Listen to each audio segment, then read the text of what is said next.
आप सबका धन्यवाद देता हूं। अचानक आपको बुलाना पड़ गया और ये जानकारी हमारे लोगों को भी नहीं थी कि इस तरह की बात होगी। हालांकि ये सूचना मिल रही थी कि लखनऊ से जो मुख्यमंत्री उनके सबसे बड़े अधिकारी हैं और प्रमुख सचिव का जगह जगह फोन जा रहा है कि जहां भारतीय जनता पार्टी हारे वहां पर काउंटिंग स्लो करिए। मुख्यमंत्री के प्रमुख सचिव डीएम्स को फोन कर रहे हैं कि जहां बीजेपी हारे वहां पर काउंटिंग स्लो होनी चाहिए।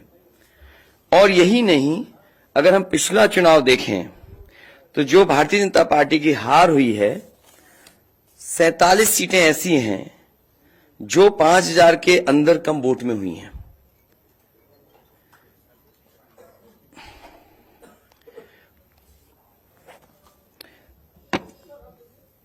सैंतालीस सीटें ऐसी हैं पिछले चुनाव की जहां पर 5000 वोट के कम फासले से भारतीय जनता पार्टी जीती है। और जो आज देखने को मिला है बनारस में कि जहां ईवीएम्स ले जाई जा रही थी, एक ट्रक पकड़ा गया, 2 ट्रक लेकर के भाग गए। अगर सरकार चोरी नहीं कर रही थी, ये वोट की चोरी जो नहीं कर रही थी, तो कम से कम बताए कि एक गाड़ी रोक ली, पकड़ी गई, लाइव है, अभी भी हम लाइव देख सकते हैं। 2 गाड़ियां क्यों भागी? अगर कोई चोरी नहीं थी, प्रशासन ने, सिक्योरिटी ने इतना इंतजाम क्यों नहीं किया? इतनी फोर्स है, अभी इलेक्शन की फोर्स गई नहीं है यूपी से, तो आखिरकार अधिकारी क्यों नहीं कर रहे थे? क्या वजह है कि बिना सिक्योरिटी, बिना इतने इंतजाम के ईवीएम्स जा रही हैं? और ईवीएम्स के बारे में ये मानना है कि किसी भी वेयर हाउस में रखी हो या किसी भी स्ट्रांग रूम में रखी हो, तो बिना प्रत्याशी के जानकारी के आप मूव नहीं कर सकते हैं। अगर आपको ईवीएम्स को मूव करना है तो कम से कम जो प्रत्याशी चुनाव लड़ रहे हैं उनकी जानकारी में होना चाहिए। और सोचिए, मुख्यमंत्री आवास से प्रमुख सचिव, मुख्यमंत्री जगह जगह फोन कर रहे हो और डीएम्स को बता रहे हो। ये घबरा गए उसी दिन जिस दिन अखबारों में कुछ जगह आया कि कहीं पार्क की सफाई हो रही है, कहीं घर की सफाई हो रही है। और आप में से वो लोग हैं जो जमीन पर घूमे, जो जमीन पर चुनाव चल रहा है, वो भारतीय जनता पार्टी के खिलाफ था, जनता के अंदर नाराजगी थी। ये जो कल एग्जिट पोल आए हैं, मैं एग्जिट पोल पर बोलना नहीं चाहता था, लेकिन जो एग्जिट पोल आए हैं वो कहीं ना कहीं परसेप्शन ये क्रिएट करना चाहते हैं कि हां भारतीय जनता पार्टी जीत रही है, जिससे वो चोरी भी करें, अगर वो भी ना पता लगे कि हां चोरी हुई है। इसीलिए अगर हमने वोट दिया है, तो मैं अपने नौजवानों से, किसानों से और आम लोगों को कहूंगा कि उतनी हमारी जिम्मेदारी बनती है कि वोट को हम बचाएं। अगर वोट नहीं गिना जाएगा तो लोकतंत्र कहां जाएगा? और ये लोकतंत्र की आखिरी लड़ाई है। मैंने कई बार कहा कि उत्तर प्रदेश का चुनाव लोकतंत्र की आखिरी लड़ाई है। इसके बाद तो जनता को क्रांति करनी पड़ेगी, तभी बदलाव आएगा। इसलिए मैं अपने पार्टी के लोगों से और जो सच्चे ईमानदार, सच्चे सिपाही हों, सच्चे अधिकारी हों, सच्चे पत्रकार हों, कम से कम आगे आए और लोकतंत्र को बचाने के लिए खड़ा हों। और मैं अपनी पार्टी के लोगों से कहूंगा कि जब तक काउंटिंग न हो जाए तब तक कम से कम ये नजर रखें और लगातार निगरानी रखें कि कैसे वोट बचाया जा सकता है, कैसे जहां पर मशीनें रखी हैं कोई किसी का आना जाना ना हो। ये लोकतंत्र के लिए बहुत ही खतरे का समय है। जो दल हार गया, अब उसके बस में यही है जो अब करने जा रहे हैं। ये जितने कुछ एग्जिट पोल हुए हैं वो इसीलिए हुए हैं कि अगर वो चोरी भी करें तो शायद नजर ना आए। अब ईवीएम्स पकड़ी गई हैं, बहाना कोई ना कोई अधिकारी बताएंगे कि हम ईवीएम्स इसलिए ले जा रहे थे। आखिरकार फोर्स के साथ क्यों नहीं ईवीएम्स जा रही थी? ये तो ईवीएम की एक बनारस की जो अभी भी लाइव चल रहा है वो घटना है। बरेली में एक स्ट्रांग रूम से बाहर नगर पालिका की कचड़े की गाड़ी में जिसका नंबर UP25DT9166 में 3 बक्से सील पकड़े गए, जो सील बक्से थे। एक बक्से में सादा बैलेट पेपर था तथा 2 बक्से में मोहरें, रजिस्टर तथा सील करने वाला सामान था। करीबन 500 बैलेट पेपर पकड़े गए। इसी तरह सोनभद्र का है कि सोनभद्र में भी बड़े पैमाने पे चीजें पकड़ी गई।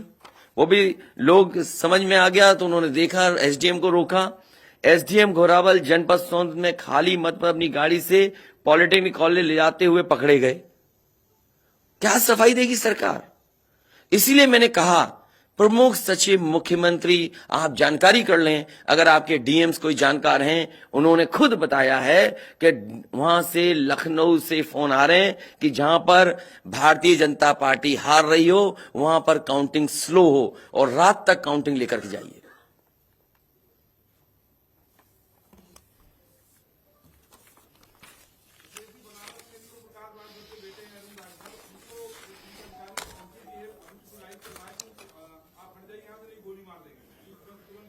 तो मैंने आपसे कहा कि ये लोकतंत्र का आखिरी चुनाव है। इसके बाद तो जिस तरीके से आजादी के लिए लड़ाई लड़ी गई थी, उसी तरह की हमें और आपको क्रांति करनी पड़ेगी। मैं तो अपने नौजवानों से अपील करूंगा कि जहां किसान इतने साल बैठे रहे, तब सरकार झुकी। कम से कम 3 दिन लोकतंत्र के अखंड प्रहरी बनकर के ईवीएम्स को बचाएं और चुनाव को बचाएं। मैं किसी डीएम का इसलिए नहीं मानूंगा। डीएम कौन होता है? अगर प्रमुख सचिव मुख्यमंत्री फोन करेगा, डीएम क्या कर सकता है? डीएम की क्या हैसियत है? ये फिर जो प्रत्याशी लड़ने रहे थे उनको आखिरकार डीएम ने क्यों नहीं बताया? डीएम अगर ये जवाब दे रहा है तो उस डीएम से पूछिए कि डीएम ये बताओ कि तुमने जो प्रत्याशी चुनाव लड़े थे उसके बारे में क्यों नहीं बताया उन प्रत्याशियों को? ये डीएम आखिरकार किसके नीचे काम कर रहे हैं? और बनारस जैसी पोस्टिंग किसी डीएम को मिली होगी, इस डीएम को मैं भी जानता हूं। जब पहली पोस्टिंग मैंने मुजफ्फरनगर दी थी, मैं नहीं जानता हूं ये डीएम कौन है, किसकी सिफारिश पे ये मुजफ्फरनगर पहली बार गया था। बेईमानी करा रहा है ये डीएम। और जवाब ये डीएम का कि ट्रेनिंग के लिए जा रहे हैं। तो आखिरकार पॉलिटिकल पार्टीज को क्यों नहीं जानकारी दी? क्या जवाब है उनके पास इसका? और जब बाकायदा गाइडलाइन लिखी हुई है यहां पर कि आप ईवीएम्स का मूवमेंट नहीं कर सकते, आप कैसे ईवीएम का मूवमेंट कर रहे हैं? आप पूछिए जिन्होंने दिया बयान। अरे भाई, मैं तो कह रहा हूं किसी आपने जो पॉलिटिकल चुनाव लड़ रहे हैं उनके बारे में क्यों नहीं बोल रहे हैं आप? और आप भी डीएम की बात को मानते हो? वो वर्जन इसलिए बोल रहे हैं क्योंकि सरकार एक भाषा बोलेगी, ऊपर से नीचे तक भाषा एक बोलेगी। आप बताइए, जब समाजवादी सरकार का चुनाव था, इलेक्शन कमीशन ने जो शिकायत की उस अधिकारी को हटाया गया? आज इलेक्शन कमीशन ने किसी अधिकारी को हटाया हो? एक अधिकारी अगर इलेक्शन कमीशन हटाया हो तो बता दो। मुझे कोई उम्मीद नहीं। इसीलिए मैं कह रहा हूं कि लोगों को लड़ना पड़ेगा। अगर लोकतंत्र बचाना है तो कहीं ना कहीं तैयारी करनी पड़ेगी लोकतंत्र बचाने के लिए। जो गाइडलाइन है, आज जो बैलेट पेपर पकड़े गए हैं सोनभद्र में, जो बैलेट पेपर पकड़े गए हैं आपके बरेली में, जिस तरह ईवीएम्स को ले आया जाता है, ये सवाल बड़ा है। अधिकारी वही भाषा बोलेंगे जो उनको बोलने के लिए सरकार कहेगी। वो नहीं चाहते कि ओम प्रकाश राजभर जी, क्या भूल गए? इलेक्शन कमीशन याद नहीं है? ओम प्रकाश राजभर जी नॉमिनेशन के लिए गए, इनको अपमानित नहीं किया गया? क्या प्रशासन कार्रवाई कर रहा था? स्वामी प्रसाद मौर्य जी के साथ क्या व्यवहार हुआ? कोई भूल जाएगा इन बातों को? और चुनाव भर में क्या भाषण थे, क्या भाषा का इस्तेमाल था? हर जगह डराने का काम जनता को। ये अलग बात है। कम से कम इलेक्शन कमीशन को ये देखना चाहिए, खुलेआम जनता देख रही है, आज के जमाने में लाइव है कि किस तरीके से ईवीएम्स को ले आया जा रहा था। चुनाव आयोग को सबसे पहले जिलाधिकारी बनारस पे कार्रवाई करनी चाहिए कि आखिरकार उसने किसी को कॉन्फिडेंस में क्यों नहीं लिया। अगर मशीनें जा रही थी तो प्रत्याशियों को क्यों नहीं बताया गया? पॉलिटिकल पार्टीज को क्यों नहीं जानकारी दी गई? अगर ये गाइडलाइन में है कि नहीं है इलेक्शन कमीशन के, आप ईवीएम्स को एक जगह से दूसरी जगह मूव करा रहे हैं, आखिरकार इसके लिए जिम्मेदार कौन है? आप ईवीएम लेके जा रहे हैं, अब 2 दिन की बात है, काउंटिंग होनी है।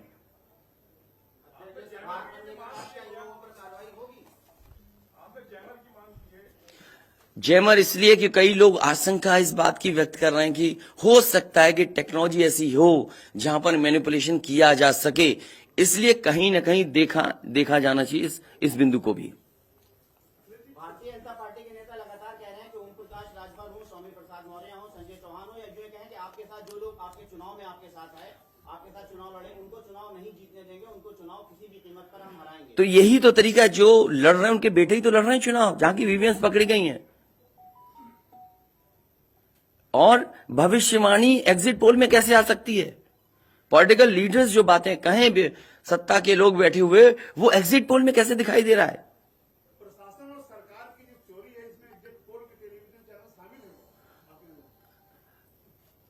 आपको ये देखना चाहिए, जो एग्जिट पोल कर रहे हैं क्या मुनाफे के लिए कर रहे थे? जो कंपनियां बड़ी बड़ी, सर्वे का पैसा कौन दे रहा है उनको? और जो डेटा दिया है चैनलों को, फ्री दिया गया है कि उपहार में दिया गया है, वो अलग बिंदु है। कोई इतनी बड़ी एक्सरसाइज कर रहा है, उसका फाइनेंशियल बर्डन कौन उठा रहा है?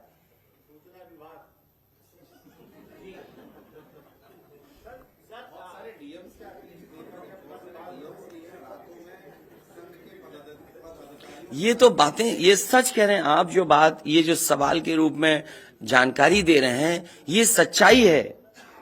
जो आप सवाल के रूप में दे रहे हैं, ये सच्चाई है। आप बताइए, इनके साथ गलत व्यवहार हुआ, क्या कार्रवाई की प्रशासन ने? वीडियोज हैं सबके। जब ये नॉमिनेशन के लिए गए आप, क्या वीडियो अवेलेबल नहीं है? क्या कार्रवाई हुई उसमें? स्वामी प्रसाद मौर्य जी के ऊपर जो अटैक हुआ, उसमें क्या कार्रवाई हुई? मेरे क्षेत्र में जो प्रत्याशी चुनाव लड़ने आया, तो उसने अपने आप अपनी गाड़ी तोड़ी, अपने आप गाड़ी तोड़ी खुद की, और आरोप लगाए समाजवादियों पर।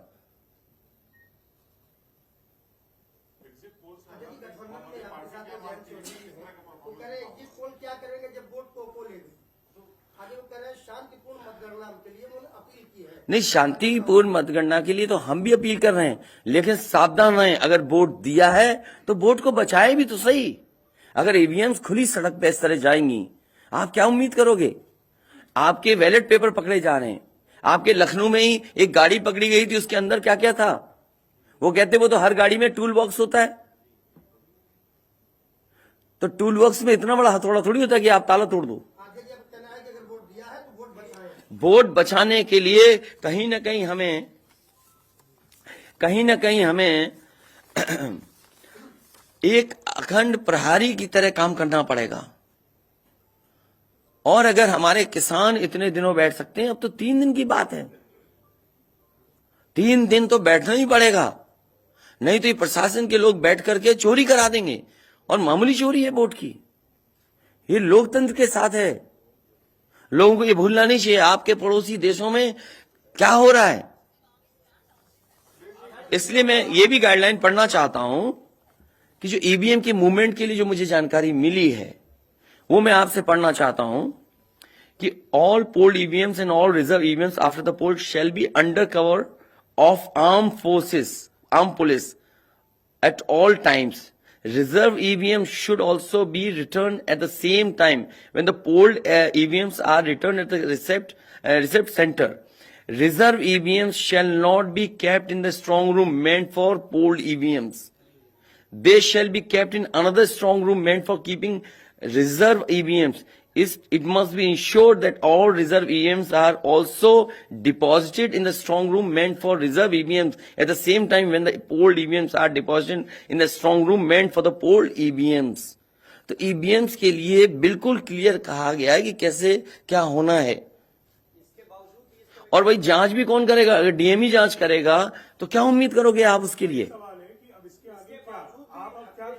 इसके आगे जो पॉलिटिकल पार्टी हम तय करेंगे क्या करना है। अगर हमें कोर्ट का भी सहारा लेना पड़ेगा, लेकिन उससे पहले हम अपने पार्टी के कार्यकर्ता नेताओं और जो हमारे सच्चे पत्रकार, सच्चे पुलिस फोर्स में लोग हैं या वो लोग हैं, उनसे भी मेरी अपील होगी कि कम से कम लोकतंत्र को बचाने के लिए आगे आए।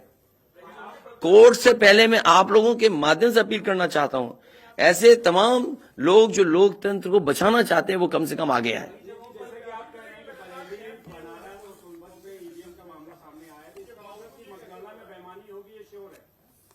आपने पंचायतों का चुनाव देखा था, भारतीय जनता पार्टी ने खुलेआम वोट को लूटा। जनता को याद है महिलाओं के जो कपड़े फाड़े गए, छीने गए, महाभारत के अलावा अगर किसी ने किया तो वो भारतीय जनता पार्टी ने करके दिखाया। क्या कार्रवाई की गई उस समय बताइए? इलेक्शन जो आपका स्टेट इलेक्शन कमीशन है, शिकायतें हुई, क्या कार्रवाई हुई उनके ऊपर? क्या कार्रवाई हुई पुलिस के ऊपर? क्या कार्रवाई हुई उन लोगों जिन्होंने वोट को छीना? इसलिए मैं अपील करता हूं आपके माध्यम से, जो सच्चे पत्रकार हैं, सच्चे अधिकारी, पुलिस फोर्स, लोकतंत्र को बचाने के लोग सामने आए, जिससे लोकतंत्र बचाया जा सके। माननीय मुख्यमंत्री जी, ये जो घटनाएं हो रही हैं, हताशा और निराशा की जो है वो पराकाष्ठा है। क्या ऐसा कुछ होगा? क्या समाजवादी मैं नौजवानों से विशेष अपील करूंगा, और इसलिए अपील करूंगा, मैंने वो तस्वीरें देखी कि नौजवान वोट डालने के लिए लोकतंत्र में कैसे निकल पड़ा। अगर उसने वोट डाला है तो कम से कम वो वोट बचाए। अपना कैसे वोट बचाएगा? गिनने से कैसे गिनती में लाएगा? और ये कोई ये मामूली घटना नहीं है। जो लोग लोकतंत्र पर भरोसा करते हैं उनके अंदर आक्रोश होगा, ऐसा नहीं कि गुस्सा नहीं होगा उनके अंदर। इसीलिए मैंने कहा कि 5,000 के अंतर में सीटें जो जीती गई थी भारतीय जनता पार्टी की, वो 47 हैं। और मैंने इसीलिए कहा कि प्रमुख सचिव मुख्यमंत्री जिलाधिकारियों को फोन कर रहे हैं कि काउंटिंग स्लो की जाए। और बैलेट के लिए हम लोगों ने अपने प्रत्याशियों को और जो एजेंट्स हैं, हमारे इलेक्शन एजेंट, उनको समझाया है कि बैलेट को किस तरीके से काउंट करना है, कैसे रखे जाएं, उन सब को समझाने का काम किया है। और आप में से जो लोग बनारस गए होंगे वो जानते होंगे कि बनारस साउथ समाजवादी पार्टी जीत रही है, अयोध्या समाजवादी पार्टी जीत रही है। ये घबराहट है बीजेपी को। पवन पांडे जीत रहा है, ये घबराहट है। किशन दीक्षित जीत रहा है, ये घबराहट है बीजेपी को। नहीं, वो अलग बात है, पान भी खाया। और भाषा नहीं देखी आपने? क्या प्रवक्ता की बात करते? कौन है ये चीज प्रवक्ता? कोई प्रवक्ता की बात नहीं करेंगे। क्या प्रवक्ता उठा लाए आप किसी गली मोहल्ले से? क्या प्रवक्ताओं की बात करते हैं आप? इतने सीनियर जर्नलिस्ट बनते हो आप अपने आप को। ये मामला सीरियस है, क्या प्रवक्ता बताएगा? इलेक्शन कमीशन क्यों नहीं बता रहा? ये खुलेआम ईवीएम्स घूम रही हैं। कोई आश्वासन नहीं दिया। हो सकता है हमारी प्रेस के शायद कुछ जागे। ये यूपी के हैं सब, और कहां के इलेक्शन कमीशन के लोग? रिटर्निंग ऑफिसर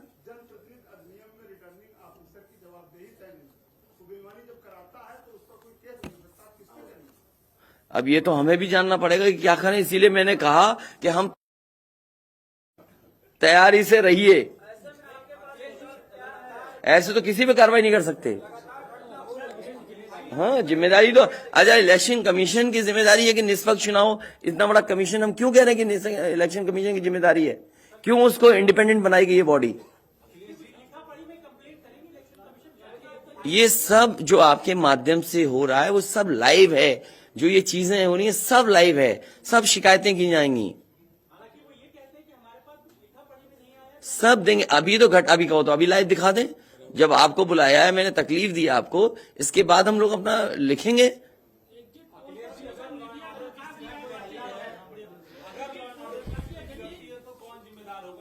इलेक्शन कमीशन जिम्मेदार है इसके लिए। ईवीएम्स खुलेआम जा रही हैं, बैलेट पेपर कूड़े के डब्बे में पकड़े जा रहे हैं, गाड़ी का नंबर हम बता रहे हैं आपको, एसडीएम लेकर के जा रहा है।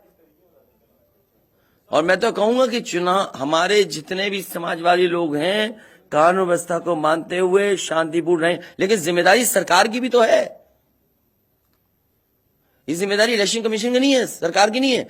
आप अगर पूरी सुरक्षा के साथ उन ईवीएम्स को ले जाते, जो प्रत्याशी चुनाव लड़ रहे हैं उनकी जानकारी में लेकर के जाते हैं, तो किसको आपत्ति थी? ये तो पकड़ी गई हैं। अगर चोरी पकड़ी गई है तो चोरी पकड़ी को आप कानून व्यवस्था की बात करोगे? आप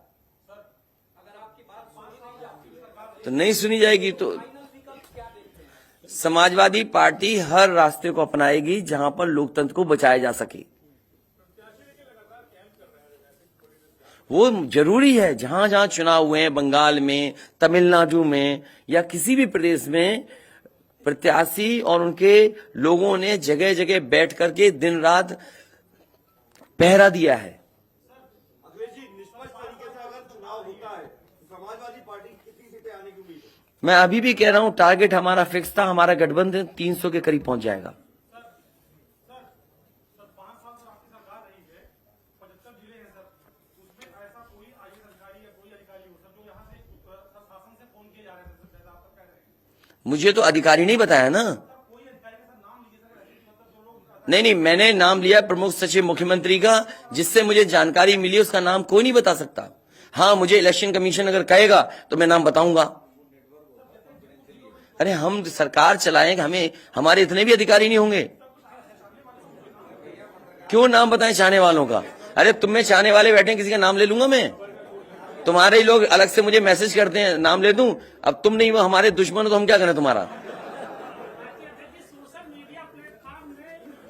अरे बहुत सारे हैं जो हमें पर्सनल मैसेज भेजते हैं, तो क्यों नाम उनके ले दूं मैं? क्या चीज? अरे नए हो पत्रकार यार, बहुत सीनियर नहीं हो तुम। अपना परिचय दे दो, सब जान जाए आपको। जाने कौन सा एनबी है।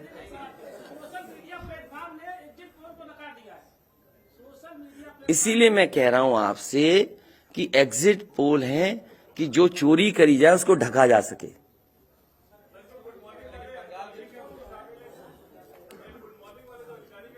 नहीं, अगर ओम प्रकाश राजभर जी से पूछना चाहो तो उनसे ही पूछ लो, केवल ईवीएम पर, क्योंकि इनकी विधानसभा का मामला है, इनकी विधानसभा का इशू है। देखिए, जैसा कि अभी हमारे एक साथी ने कहा कि माननीय अखिलेश यादव जी के साथ जो लोग हैं, चाहे संजय चौहान जी हों, चाहे ओम प्रकाश राजभर हों, चाहे स्वामी प्रसाद मौर्य हों, हम उनको जीतने नहीं देंगे। आप ही की तरफ से आया ना बात? आप ही नहीं, ये पूरे प्रदेश में गूंज रही है बात। और भारतीय जनता पार्टी हम लोगों के गठबंधन से घबरा गई है और बनारस जैसे प्रधानमंत्री जी अपनी इज्जत बचाने के लिए गली गली घूमे हैं। ये मैं कह रहा हूं, गली गली घूमे हैं। जिलेवार 75 साल की आजादी में 70 साल से वोट पड़ रहा है। पहले हमारे देश के प्रधानमंत्री हैं जो जिलेवार रैली किए हैं। अगर गलत कह रहा हूं तो बताओ। पहले प्रधानमंत्री हैं और पहली बार मैं देख रहा हूं इतनी बड़ी दुश्मनी। मैं उसी दिन कहा था जिस दिन नामांकन के समय जिलाधिकारी और वहां के कमिश्नर की मिली भगत से जब 3 लोगों की एंट्री है नॉमिनेशन कक्ष में, तो सैकड़ों गुंडे वहां कैसे पहुंच गए? पहले सवाल वहीं खड़ा होता है। उसी दिन मैंने कहा था आप लोगों के सामने पेश करके लखनऊ कि डीएम बनारस और कमिश्नर के होते हुए निष्पक्ष चुनाव नहीं हो सकता। आज खुलासा हो गया। जब चुनाव आयोग की गाइडलाइंस है कि चाहे खाली ईवीएम हो चाहे कोई ईवीएम, अगर वहां स्ट्रांग रूम से निकालना है तो वो वहां चुनाव लड़ने वाले उम्मीदवारों को सूचना दे, तब उसके बाद वो वहां से ले जा सकता और प्रशासन की निगरानी में। और 3-3 गाड़ियां भाग रही हैं। शायद हमारे लोग वहां नहीं होते। 2 गाड़ी तो चली गई, एक गाड़ी जबरी जब खड़ा हो गया किसी तरह जान बचा के तो रोका, तुरंत उसके चारों टायर का हवा निकलवा दिया हमने। निकालो नहीं तो ये भी ढकेल के लेके चले जाएंगे। वही देखिए, दिख रहा है ना इतनी ईवीएम मशीनें कैसे वहां आई। सवाल तो इस बात का है। तो देखिए, वहां के जिलाधिकारी और कमिश्नर जो वहां हैं, इन पे हमारा खुद भरोसा नहीं है। और जाको राखे साइया मार सके न कोई, बाल न बांका कर सके बैरी जग सारा हो। 10 मार्च को 10 बजे देख लीजिएगा। पहले राउंड की जब बैलेट पेपर की गिनती होगी पहले चक्र की, तो समाजवादी पार्टी गठबंधन का रुझान जो आएगा वो 400 सीटों का आएगा। 400 से भी ज्यादा आ सकता है। आपके सामने 10 को देखिएगा, रुझान जो बैलेट पेपर का आएगा वो 400 से भी ज्यादा आएगा। लेकिन भारतीय जनता पार्टी घबराहट है। वो लगे हैं कि ईवीएम से हेरफेर कर देंगे। तो हम लोग भी वहां लगे हैं ईवीएम ठीक करने में। हम लोग भी घेर ही लिए हैं, नहीं देते लेके भागी गए थे। तो इनसे हम लोग डरने वाले नहीं है। हमारे गठबंधन के सभी नेता कार्यकर्ता हमारे सभी साथी लगे हैं, पूरी किलेबंदी है। जो भारतीय जनता पार्टी की सोच है, ये एक कदम चलते हैं तो हम 10 कदम आगे निकल के चलते हैं। हम इनको 3 साल पहले ही बता दिया कि सत्ता से बेदखल करूंगा। आप लोग भी नहीं मान रहे थे कि मान रहे थे? नहीं मान रहे थे। और आज प्रश्न खड़ा हो गया ना। मैंने कहा 27 अक्टूबर 2021 को कि माननीय अखिलेश यादव जी को मुख्यमंत्री बना के दिखाऊंगा, और 10 मार्च को देखिएगा जब टीवी पर चलेगा आप लोगों की स्क्रीन पर, तब समझ में आ जाएगा सबको। यही हताशा और निराशा है कि ईवीएम जो है ये इधर उधर कर रहे हैं, लेकिन कुछ कर नहीं पाएंगे। हम लोग भी अलर्ट हैं।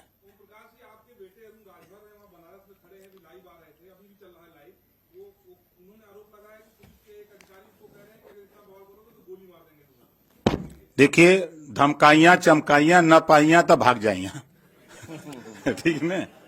ये क्या गोली मारेंगे? वो अपने झंखे दरोगा या सीओ, कोई भी अधिकारी जो ये कह रहा है वो अपने पहले झंखे। वो जिस दिन गोली मारेगा वो कहां रहेगा? धरती पर न रहेगा। ये ओम प्रकाश राजभर है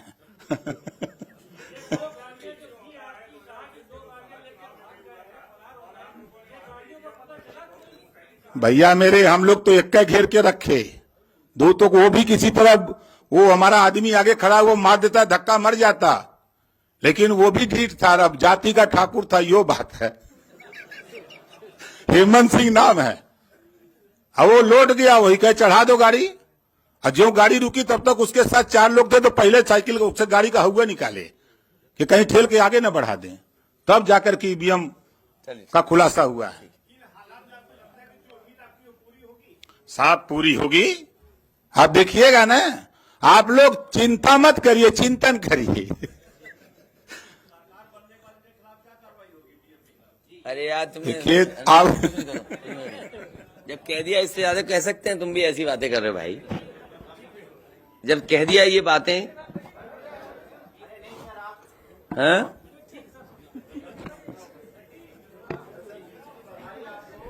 नहीं, अभी मत जीत की बधाई दो। अभी जीत की बधाई हम लेंगे और मिठाई भी बांटेंगे आपको। और देखिए, एग्जिट पोल आ गए, बीजेपी वाले मिठाई का ऑर्डर नहीं दे पाए। हैं? क्या बीजेपी का? नहीं, हम तो खिला ही रहे, कल से ही खिला रहे हम तो। हैं? हम तो कल से खिला रहे मिठाई। और ये लाइव फिर दिखा दो। अभी लाइव चल रहा है ना। बताइए, अगर अभी तक लाइव चल रहा है, पिछले कितना टाइम? आधा घंटा, 45 मिनट हो गया, उससे ज्यादा टाइम हो गया, अभी तक प्रशासन वहां पर अपनी मशीनें लेने नहीं आया। आप सोचिए आप। तो इसका मतलब यह है कि वो डरे हुए हैं कि चोरी कर रहे थे, पकड़ी गई।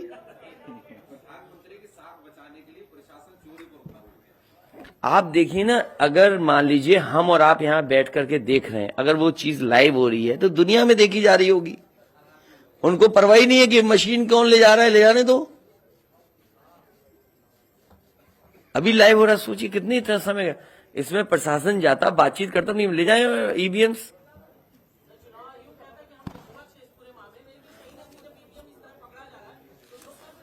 इसीलिए तो मैं कहता हूं, सच्चे पत्रकार भी हमारी मदद करें, सच्चे अधिकारी मदद करें, सच्चे जो लोग हैं, जो अगर आज नहीं तो कल अफसोस होगा। इसीलिए जो लोग लोकतंत्र बचाना चाहते हैं वो सब आगे आए।